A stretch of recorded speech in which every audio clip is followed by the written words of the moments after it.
63. O primeiro enterrará o próprio coração numa escura floresta sob a neve, e ainda assim sentirá a própria dor. Meados de fevereiro de 1817.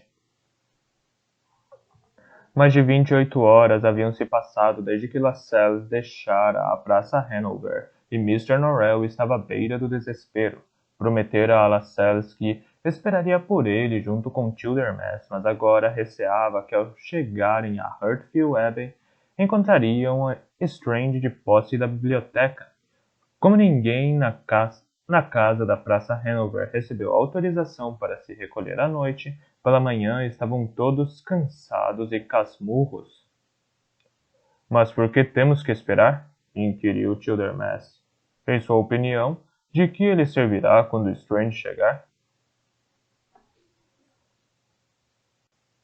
Confio muitíssimo em Mr. Lascelles. O senhor sabe que confio. Ele é meu único conselheiro agora? Ainda conta comigo, disse Lascelles. Mr. Norrell piscou os olhinhos rapidamente. Parecia quase insinuar, mas o senhor não passa de um empregado. Mr. Norrell nada disse. De qualquer maneira, Childermas aparentemente entendeu. Com um breve som de desagrado, retirou-se. Às 6 da tarde, a porta da biblioteca se escancarou de súbito e Lascelles entrou. Tinha uma aparência inusitada, o cabelo desgrenhado e gravata maculada de poeira e suor, borrifos de barro no sobretudo e nas botas. Tínhamos razão, Mr. Norrell, bradou. Strange está vindo. Quando? Perguntou Mr. Norrell, empalidecendo. Não sei. Ele não fez a gentileza de nos fornecer tais detalhes, mas temos que partir para Heathfield Abbey o quanto antes. Podemos ir imediatamente? Está tudo preparado? Então o senhor de fato viu Drawlight? Ele está aqui? Mr. Norrell inclinou-se de lado, esperando vislumbrar Drawlight atrás de Lascelles. Não o vi. Esperei por ele, mas não apareceu. Porém, não se preocupe, senhor. Mr. Norrell estava prestes a interrompê-lo. Ele enviou uma carta. Temos todas as informações de que precisamos. Uma carta? Posso vê-la? Claro. Mas haverá tempo de sobra para isso durante a viagem. Precisamos ir. Não há por que se demorar por minha causa. Necessito de poucas coisas. E posso passar muito bem com o que tenho. E posso passar muito bem com o que não tenho. E isso era talvez um tanto surpreendente. As necessidades de Lascelles jamais foram poucas. Eram numerosas e complexas. Vamos, Mr. Norrell, mexa-se. Strange está vindo. Saiu com passadas largas da biblioteca. Mr. Norrell soube depois por Lucas que ele nem sequer pedira água para se lavar ou algo de beber, simplesmente subira na carruagem. Deixara-se cair num canto e esperara. Por volta das 8 horas estavam a caminho do condado de York, Mr. Norrell e Lascelles dentro da carruagem, Lucas e Devon na boleia, e Childermas os acompanhando a cavalo. Na barreira de pedágio de Islington, Lucas pagou o guarda. Pairava no ar um cheiro de neve. Mr. Norrell olhou despreocupado para a vitrine de uma loja toda iluminada por lampiões. Era uma loja de qualidade, com um interior organizado e elegantes cadeiras modernas para os fregueses. Na verdade, um estabelecimento tão refinado que de modo algum evidenciava o que estava à venda. Peças de um colorido vivo haviam sido empilhadas numa cadeira, mas se eram chales, tecidos para vestidos ou algo inteiramente diferente, Mr. Norrell nunca soube dizer. Havia 3 mulheres na loja, uma freguesa, pessoa fina e elegante que trajava um casaco curto trespassado que lembrava um uniforme de hussardo, incluindo atavio de pele e alamares. Cobria-lhe a cabeça um casquete de pele russa. Ela não parava de lhe tocar a parte de trás como se receasse que fosse cair. A vendedora trajava com mais discrição um vestido preto, simples, e tinha ao lado de si uma assistente de baixa estatura que observava tudo respeitosamente e fazia uma breve e nervosa reverência, sempre que alguém por acaso lhe dirigisse o olhar. A freguesa e a vendedora não tratavam de negócios, conversavam entre si com muita animação e risos, embora fosse uma cena tão remota dos interesses costumeiros de Mr. Norrell. Tocava-lhe o coração de uma forma que não podia entender. Pensou rapidamente em Mrs. Strange e em Lady Pole. A seguir, logo passou voando entre ele e a cena como se um pedaço de escuridão tivesse se tornado sólido. Ele pensou que fosse um corvo. O pedágio foi pago. Davey sacudiu as rédeas e a carruagem prosseguiu em direção a Archway.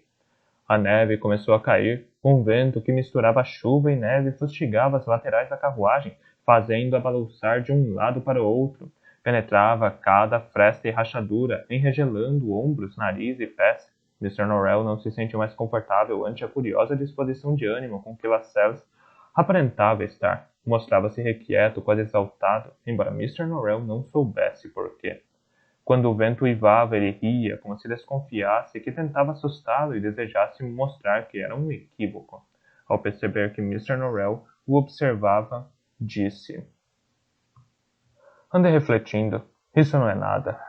O senhor e eu logo teremos o melhor de Strange e dos truques dele. Mas que bando de velhotas são esses ministros? Eles me enojam. Todo esse alvoroço por causa de um maluco. Claro que Liverpool e Sidmouth são os piores.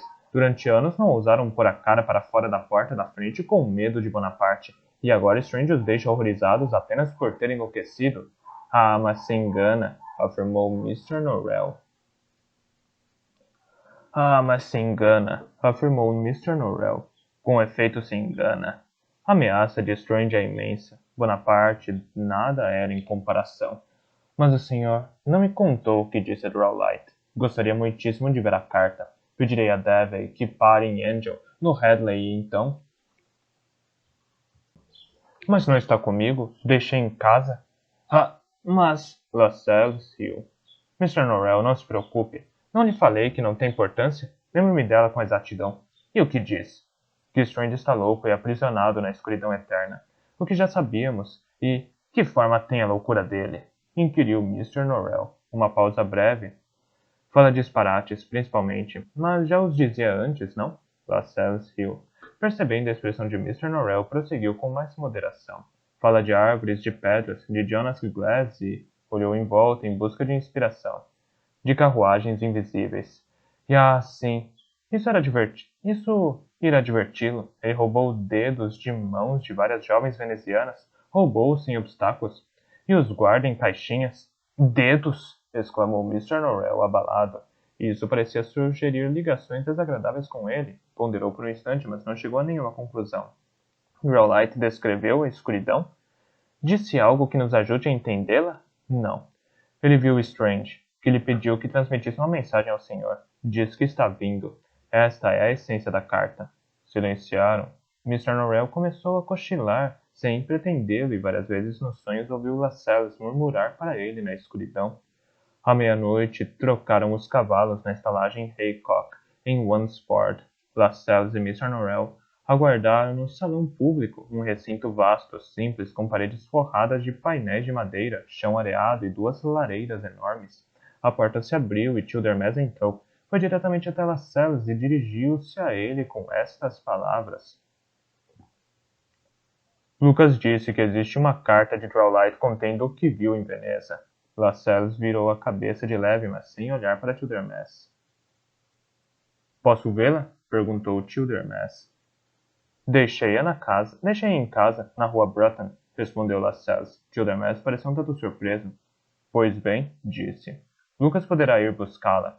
Alugaremos um cavalo para ele aqui. Depois nos alcançará antes de chegarmos a Hurtfield. Lascelles sorriu. Falei rua Brutton, não falei? Mas sabe, não creio que esteja lá. Penso tê-la deixado na estalagem. A de Chatham, onde esperei por Drawlight. Devem tê-la jogado fora. Virou-se para a lareira novamente. Childermas o fitou mal-humorado por alguns instantes. A seguir saiu do salão a passadas largas. Um criado se aproximou, informando que água quente, toalhas e outras coisas necessárias haviam sido preparadas nos 2 quartos para que Mr. Norrell e Lascelles pudessem se revigorar. Cavalheiros, o corredor é escuro como breu, disse ele com bom humor. Por isso acendi uma vela para cada um. Mr. Norrell pegou sua vela e seguiu pelo corredor, deveras escuro. De repente, Childermas apareceu e agarrou-lhe o braço. Mas o que o senhor está pensando? Disse o procurador entre dentes. Sair de Londres sem a carta? Mas ele disse que se lembra do conteúdo, protestou Mr. Norrell. Ah, e o senhor acredita nele?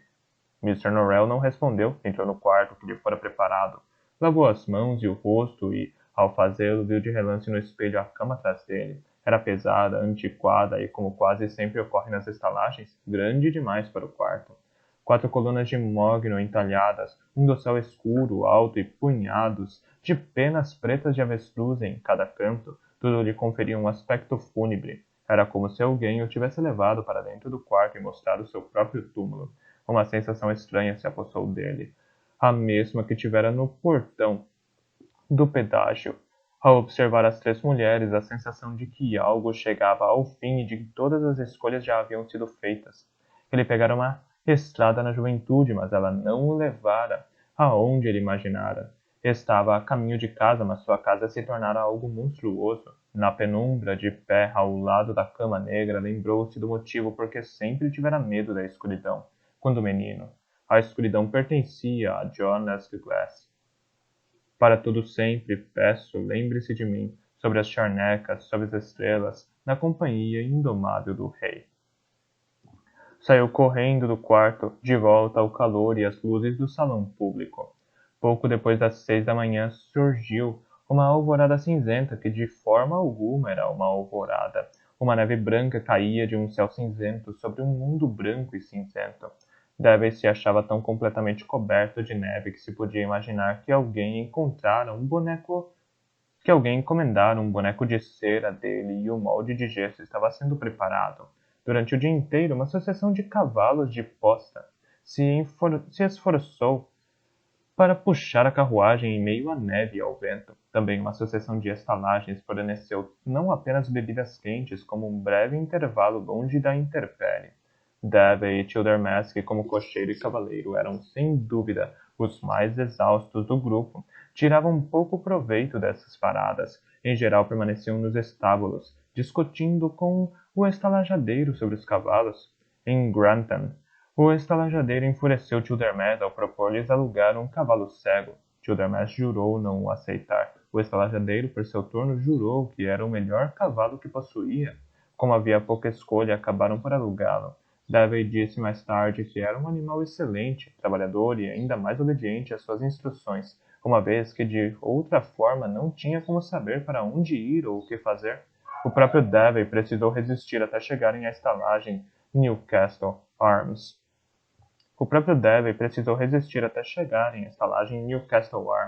Em Tuxford, e lá o grupo viu-se obrigado a deixá-lo. Tinha conduzido a carruagem por cerca de 200 quilômetros e estava, disse Childermask, tão cansado que mal conseguia falar. Childermask contratou um postilhão e prosseguiram viagem. Cerca de 1 hora antes de o sol se pôr, a neve cessou e o céu clareou. Sombras azul-negras e extensas revestiam os campos sem vegetação. Cerca de 8 quilômetros adiante de Doncaster, passaram por uma estalagem chamada Red House, em razão de suas paredes pintadas de vermelho. No sol baixo de inverno, ela ardia como uma casa em chamas. A carruagem seguiu um pouco à frente e depois parou. "Por que estamos parando?" gritou Mr. Norrell do interior da carruagem. Lucas se curvou para baixo na boleia e respondeu alguma coisa, mas o vento carregou sua voz para longe e Mr. Norrell não ouviu o que ele disse. Childermask saíra da estrada e cavalgava por um campo.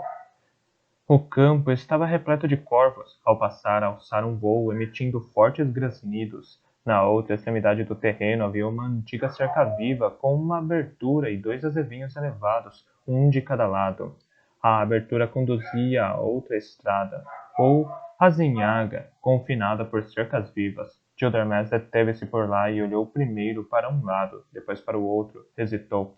A seguir sacudiu as rédeas e o cavalo prosseguiu a trote por entre as árvores, azinhaga dentro, até sumir de vista.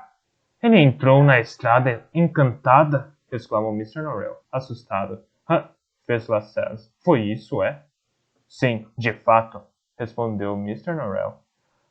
Aquela é uma das mais famosas. Consta que unia Doncaster a Newcastle por meio de 2 cidades encantadas. Aguardaram. Depois de uns 20 minutos, Lucas desceu da boleia. Quanto tempo devemos esperar aqui? Quanto tempo devemos esperar aqui, senhor?" perguntou. Mr. Norrell meneou a cabeça. "Nenhum inglês ultrapassou as fronteiras e entrou no país encantado desde Martin Pale, 300 anos atrás." É perfeitamente possível que ele jamais retorne. Talvez. Nisso, tio Dermesse reapareceu e atravessou o campo de volta a galope. Bem, é verdade, disse a Mr. Norrell.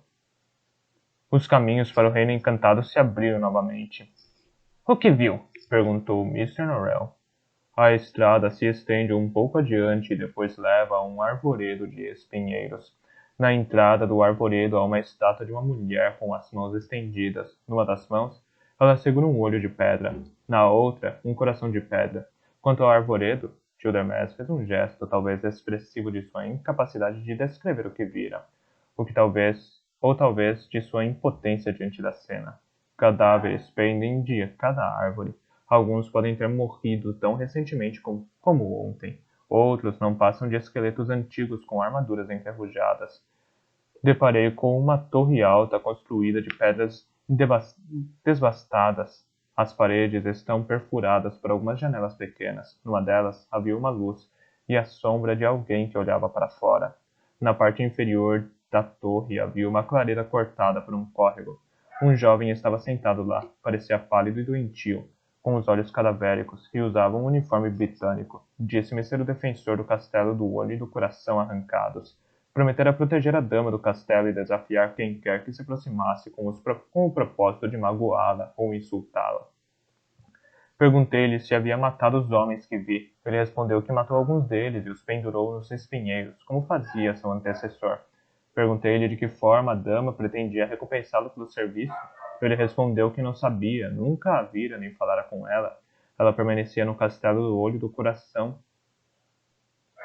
Ela permanecia no castelo do olho e do coração arrancados, que ficava entre o córrego e os espinheiros. Perguntou-me se pretendia lutar com ele. Lembrei-lhe de que eu não havia insultado nem magoado a dama. Disse-lhe que eu era um criado e que deveria me reunir a meu patrão, que naquele momento esperava por mim. A seguir, virei o cavalo e retornei. O quê? Exclamou Lascelles. Um homem se propõe a enfrentá-lo e o senhor foge? Não tem honra alguma? Vergonha alguma? Um rosto doentio, olhos cadavéricos, uma pessoa desconhecida na janela? Bufou, expressando escarnêmio. Tudo isso não passa de desculpas para sua covardia. Childermas retraiu-se, como se golpeado, e pareceu prestes a dar uma resposta ríspida, mas foi interrompido por Mr. Norrell. Ao contrário, Childermas fez bem em partir o quanto antes. Há sempre mais magia em lugares assim do que parece à primeira vista. Alguns seres mágicos se comprazem com combates e mortes. Ignoro por quê. Dispõe-se a não medir esforços para assegurar tais prazeres a si mesmos. Por favor, Mr. Lascelles, disse Childermas. Se o lugar constitui uma grande atração para o senhor, então vá, não se demore por nossa causa. Lascelles olhou pensativo para o campo e a abertura da cerca viva, porém não se moveu.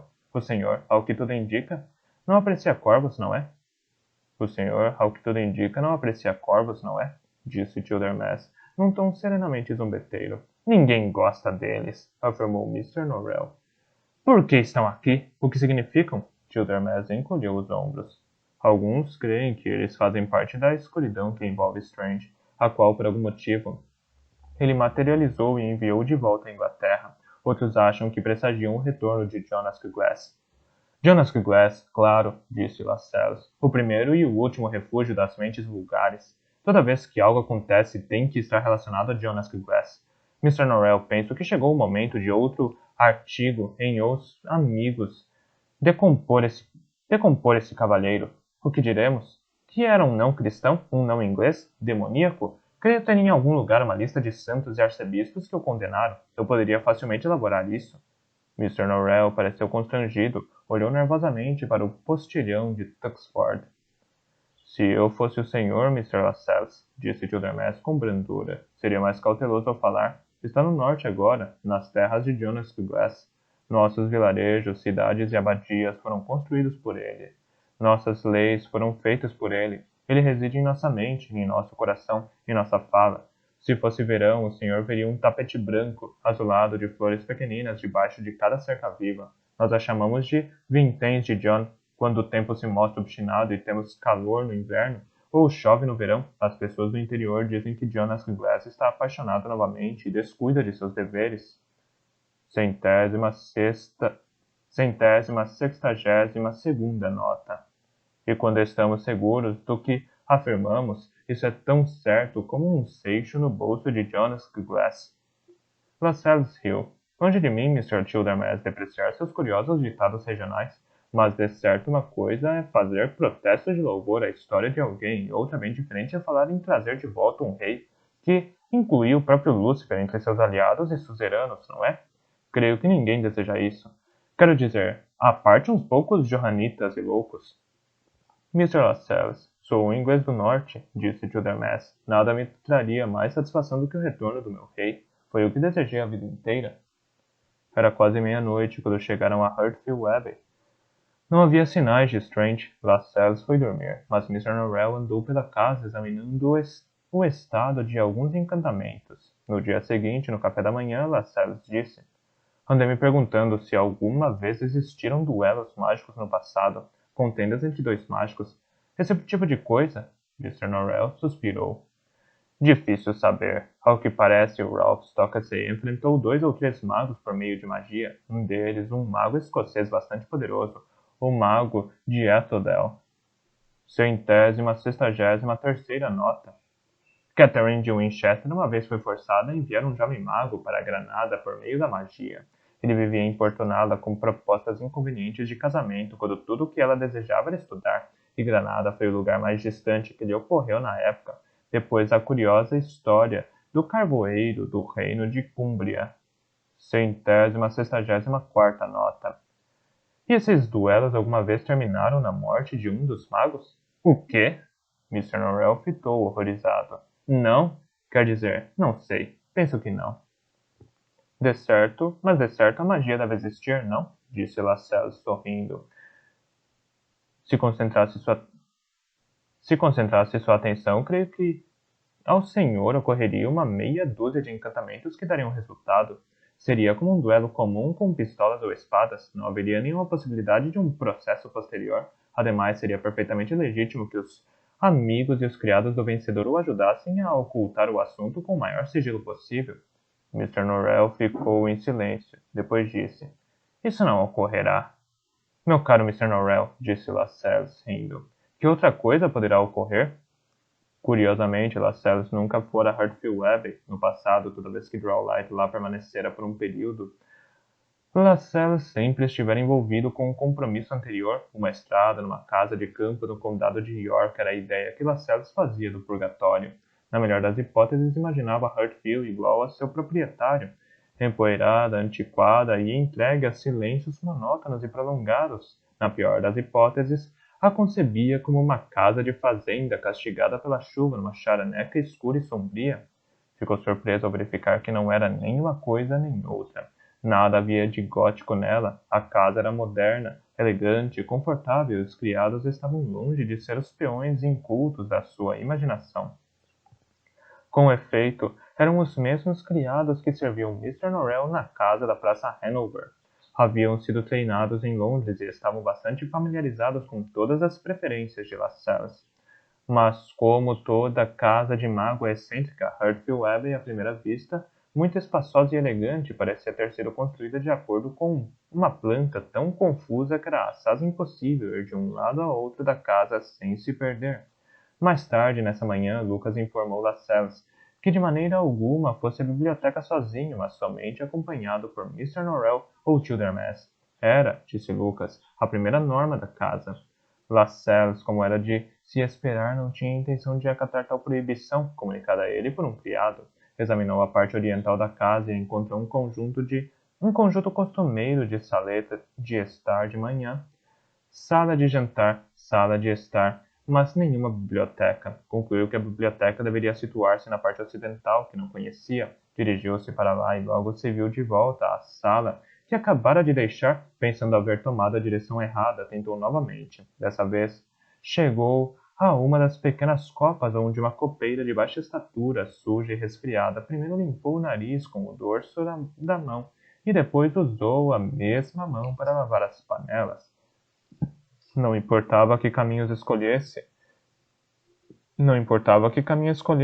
ele acabava retornando sempre à saleta de estar de manhã ou à copa. Ficou farto de ver a pequenina criada e ela também não parecia demonstrar grande alegria em revê-lo, mas embora tivesse passado a manhã inteira nesse esforço vão, não lhe ocorreu atribuir o fracasso a outra coisa que não uma peculiaridade da arquitetura do condado de York. Nos 3 dias seguintes, Mr. Norrell permaneceu na biblioteca o quanto pôde, toda vez que via Lascelles entrar. Toda vez que via Lascelles, estava seguro de que ouviria uma nova queixa acerca de Childermas, enquanto Childermas continuava a importuná-lo com a exigência de que procurasse obter a carta de Drawlight por meio de magia. Ao final, achou mais fácil evitar ambos. Tampouco revelou a qualquer um deles algo que descobrira e que o preocupava sobremaneira, desde que ele e Strange se separaram, adquirira o hábito de invocar visões para tentar descobrir o que Strange fazia. Jamais, porém, obtivera êxito. Uma noite, cerca de 4 semanas antes, não conseguia dormir, levantou-se e fez magia. A visão não era muito nítida, mas ele vira um mago, no escuro, fazendo magia. Congratulara-se por ter enfim penetrado nos contra-encantamentos de Strange, até lhe ocorrer que estava tendo uma visão de si mesmo em sua própria biblioteca. Tentou outra vez, diversificou os encantamentos, chamou Strange por diferentes nomes, em vão, viu-se forçado a concluir que a magia inglesa já não distinguia entre ele mesmo e Strange. Chegaram cartas de Lord Liverpool e dos ministros com irritadas descrições de mais magias que ninguém era capaz de explicar. Mr. Norrell escreveu em resposta, prometendo dar a mais urgente atenção a esses assuntos assim que Strange fosse derrotado. Na terceira noite após sua chegada, Mr. Norrell, Lascelles e Childermas estavam reunidos na sala de estar. Lascelles comia uma laranja. Ele tinha uma pequena faca de cortar frutas com cabo de pérola, com uma lâmina dentada, que usava para retirar a casca. Childermas distribuía cartas numa pequena mesa. Fazia 2 horas que lia as cartas, prova do quanto Mr. Norrell estava distraído pela atual situação, que era o fato de não ter feito a menor objeção. Lascelles, por outro lado, quase enlouquecia por causa das cartas. Tinha certeza de que era ele o objetivo de toda essa atividade de distribuir e virar cartas. Nisso, estava absolutamente certo. Como abomino essa ociosidade, disse abruptamente. O que acham que Strange está esperando? Nem sequer sabemos ao certo se ele virá. Virá, disse Childermas. E como sabe? Perguntou Lascelles. Porque disse a ele que viesse? Childermas não respondeu. Algo que vira nas cartas atraía sua atenção. Passou o olhar trêmulo sobre elas. De repente levantou-se da mesa. Mr. Lascelles, o senhor tem uma mensagem para mim. Eu? Disse Lascelles, surpreso. Sim, senhor. O que quer dizer com isso? Que alguém recentemente lhe entregou uma mensagem endereçada a mim. É o que dizem as cartas. Eu agradeceria se pudesse transmiti-la. Lascelles emitiu um bufo de desdém. Não sou mensageiro de ninguém, muito menos do senhor. Childermas ignorou o comentário. De quem é a mensagem? Perguntou. Lascelles não respondeu. Retornou a faca e a laranja. Pois bem, disse Childermas, sentando-se e tornando a distribuir as cartas. Mr. Norrell, num estado de grande apreensão, observava-os. Estendeu a mão em direção ao cordão da sineta, mas após um instante de reflexão, mudou de ideia e foi embora procurar um criado. Lucas estava na sala de jantar pondo a mesa. Mr. Norrell contou-lhe o que estava acontecendo.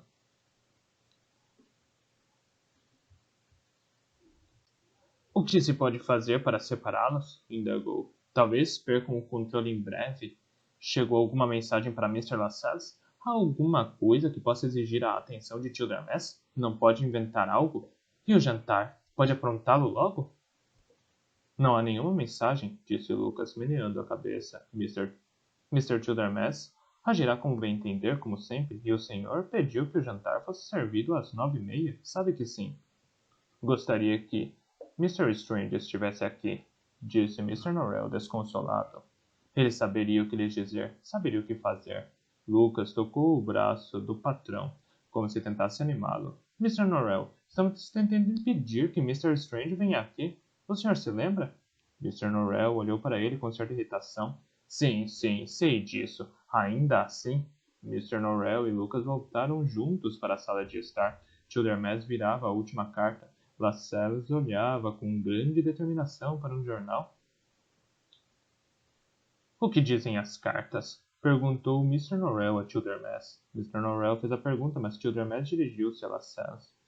Dizem que o senhor é um mentiroso e ladrão. Dizem que há mais de uma mensagem. Deram-lhe alguma coisa, um objeto, alguma coisa de grande valor. É destinado a mim, mas o senhor o retém. Um breve silêncio, Lascelles disse com frieza. Mr. Norrell, por quanto tempo mais o senhor pretende que eu continue sendo insultado desta maneira? Mr. Lascelles, pergunto-lhe pela última vez, disse Childermas. Vai me entregar o que é meu? Como se atreve a se dirigir a um cavalheiro dessa forma? Inquiriu Lascelles. E acaso é o procedimento de um cavalheiro roubar-me? Retrucou Childermas. Lascelles ficou branco como cera. Peça desculpas, disse entre dentes. Peça-me desculpas, e não juro, seu bastardo, seu refúgio de todos os esgotos do condado de York, que lhe ensinarei melhores maneiras. Childermas encolheu os ombros. Melhor ser bastardo que ladrão. Com um grito de fúria, Lascelles agarrou e o lançou contra a parede com tamanha força que os pés de Childermas se ergueram do chão. Sacudiu Childermas e as molduras dos quadros na parede estremeceram. Curiosamente, Childermas parecia indefeso contra Lascelles. Seus braços, de algum modo, foram presos contra o corpo de Lascelles e, embora se esforçassem bastante, parecia incapaz de libertá-los. Acabou em pouco tempo. Childermas fez um breve sinal de cabeça para Lascelles, como se a dizer que Lascelles tinha vencido. Mas Lascelles não o soltou. Em vez disso, inclinou todo o seu peso contra ele e o manteve encurralado contra a parede. A seguir, baixou a mão e pegou a faca de cabo de pérola com a lâmina dentada. Correu a lâmina lentamente de cima para baixo pela face de Childermas, cortando do olho a boca. Lucas soltou um grito, mas Childermas não emitiu uma só palavra. De algum modo, libertou a mão esquerda e a ergueu. Estava firmemente cerrada. Assim os dois ficaram por um momento, um quadro vivo. Depois, Childermas deixou a mão cair. Lascelles deu um amplo sorriso, libertou Childermas e se virou para Mr. Norrell com voz serena e baixa. Assim se dirigiu a ele. Não apresentarei nenhum tipo de desculpas por essa pessoa. Fui insultado. Se essa pessoa fosse alguém de uma posição digna de nota, eu certamente a teria desafiado. Ele sabe disso. Sua posição social inferior o protege. Se devo permanecer um instante mais que seja nesta casa, se devo continuar sendo seu amigo e conselheiro, então essa pessoa precisa deixar de servi-lo de imediato.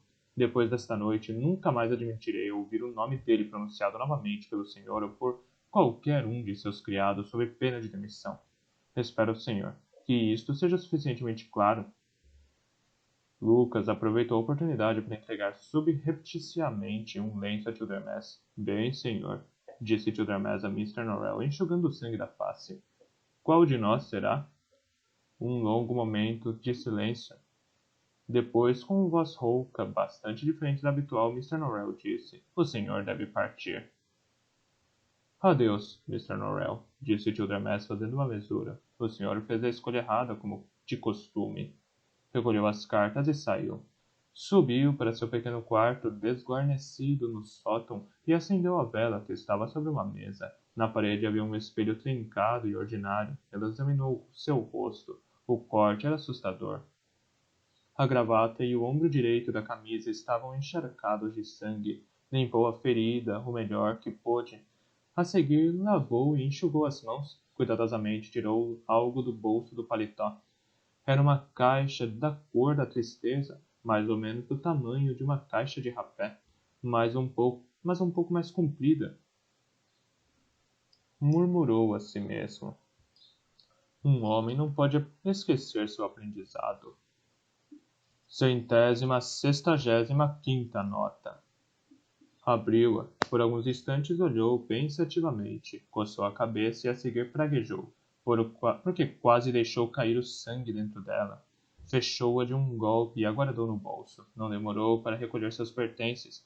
Havia um estojo de mogno com um par de pistolas, uma pequena carteira de dinheiro, uma navalha, um pente, uma escova de dentes, um pedaço de sabonete, algumas roupas, todas velhas como as que ele trajava, e um pequeno pacote de livros, que consistiam numa bíblia, uma história do Rei Corvo para crianças de Lord Portishead e um exemplar de Revoluções dos 36 Outros Mundos de Paris Ormskirk. Childermas fora bem remunerado por Mr. Norrell durante anos, mas o que ele fez com o dinheiro ninguém sabia. Como Davey e Lucas sempre comentavam entre si, ele com certeza não o gastava. Childermas guardou tudo numa maleta surrada. Havia uma bandeja de maçãs na mesa. Ele as embrulhou num pano e as colocou na maleta. A seguir, segurando o lenço contra o rosto, desceu para o térreo. Estava no pátio do estábulo quando se lembrou de que sua pena de escrever, a tinta e o caderno de apontamentos haviam ficado na sala de estar. Colocara-os numa mesa de canto enquanto lia as cartas. Bom, é tarde demais para voltar, pensou. Comprarei outros. Um grupo o esperava no estábulo. Davey, Lucas, os cavalariços e vários criados que deram um jeito de escapulir da casa. O que estão fazendo aqui? Perguntou surpreso. Preces comunitárias? Os homens se entreolharam. Selamos o Briar para o senhor. Mr. Childermas, disse Davey. Briar era o cavalo de Drawlight, um enorme e desgracioso garanhão. Obrigado, Davey. O senhor, por que o deixou fazer aquilo? Perguntou Lucas. Por que deixou que ele o cortasse? Não se aborreça com isso, rapaz. Não tem importância. Trouxe ataduras. Deixe-me enfaixar seu rosto, Lucas. Preciso de muita perspicácia esta noite, e não poderia pensar todo coberto de ataduras. Mas vai ficar uma cicatriz horrível se não fechar as bordas do corte? Deixe. Ninguém vai se queixar de eu ter me tornado menos bonito. Só me dê outro pano para estancar o sangue. Este aqui está encharcado. Bem, companheiros, quando Strange chegar, disse, suspirando. Não sei o que lhes dizer, não tenho conselhos, mas tiveram a oportunidade de ajudá-los. Ajudem-nos. O quê? Perguntou um criado. Ajudar Mr. Norrell e Mr. Lascelles? Não, seu tolo. Ajudar Mr. Norrell e Mr. Strange. Lucas, diga a Lucy, Hannah e Dido que me despedi, lhes desejei felicidades e um bom e obediente marido, quando o quiserem. Tratava-se das 3 criadas preferidas de Childermas. E o senhor se habilita? Disse Davey com um largo sorriso. Childermas riu e a seguir estremeceu ao sentir a dor no rosto. Bem, para Hannah, talvez, disse. Adeus, companheiros. Apertou a mão de todos e ficou um tanto surpreso quando Davey, que não obstante sua força e tamanho, era sentimental como uma garotinha de escola. Insistiu em abraçá-la e na verdade até chorou. Lucas deu-lhe uma garrafa do melhor clarete de Mr. Norrell como presente de despedida. Childermas conduziu Briar para fora do estábulo. A lua surgira. Não encontrou dificuldade em seguir pela curva que levava do jardim ornamental ao parque. Quando atravessava a ponte, de súbito se deu conta de que estava ocorrendo magia. Era como se 1000 trombetas houvessem soado em seus ouvidos, ou como se uma luz ofuscante houvesse irradiado na escuridão. Quando atravessava a ponte, de súbito se deu conta de que estava ocorrendo magia. Era como se 1000 trombetas houvessem soado em seus ouvidos, ou como se uma luz ofuscante houvesse irradiado na escuridão. O mundo estava inteiramente diferente de momentos antes, mas no início não soube distinguir essa diferença. Olhou em volta. Bem acima do parque da casa se abrira um trecho de céu noturno que não poderia estar ali. As constelações estavam fragmentadas. Novas estrelas pendiam, estrelas que Childermas jamais vira. Eram provavelmente estrelas da escuridão eterna de Strange. Olhou pela última vez para Heartfield Abbey e partiu a galope. Todos os relógios começaram a soar as horas ao mesmo tempo, e isso por si só era deveras extraordinário. Durante 15 anos, Lucas tentara induzir os relógios de Heartfield a darem a hora juntos, e eles jamais o fizeram até aquele momento. Mas era difícil distinguir um relógio do outro. Os relógios soavam sem parar, passando das 12, assinalando o tempo de uma nova e estranha era. Mas que som horrendo é esse? Perguntou Lascelles.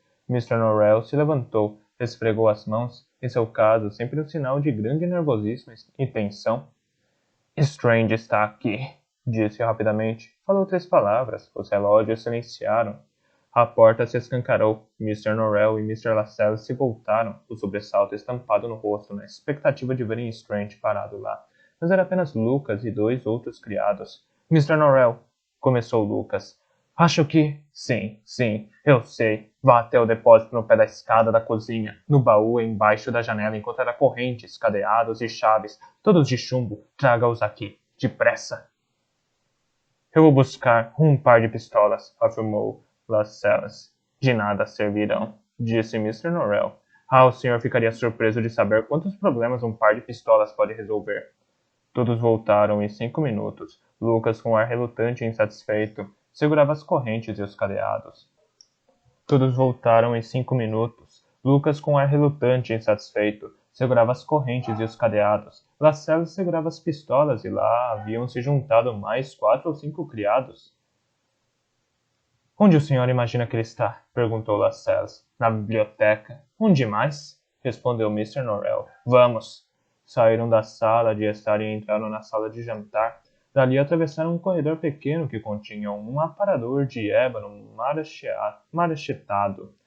A estátua de mármore de um centauro com uma cria e uma pintura de Salomé, carregando a cabeça de São João numa bandeja de prata. Adiante deles havia 2 portas, e a da direita parecia estranha a Lascelles, como se nunca a tivesse visto antes. Mr. Norrell os guiou por ela e eles de imediato viram-se de volta à sala de estar. Esperem, disse Mr. Norrell, confuso. Olhou para trás. Devo ter. Não. Esperem. Já sei. Venham.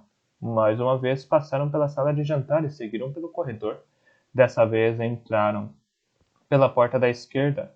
Ela também levava de volta à sala de estar. Mr. Norrell emitiu um brado alto de desespero.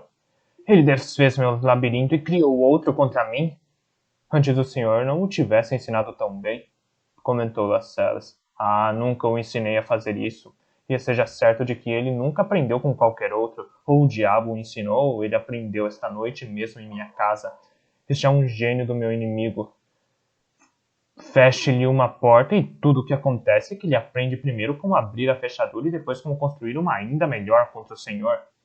Lucas e os outros criados acenderam mais velas, como se a luz de algum modo pudesse ajudá-los a enxergar através dos encantamentos de Strange e a distinguir realidade de magia.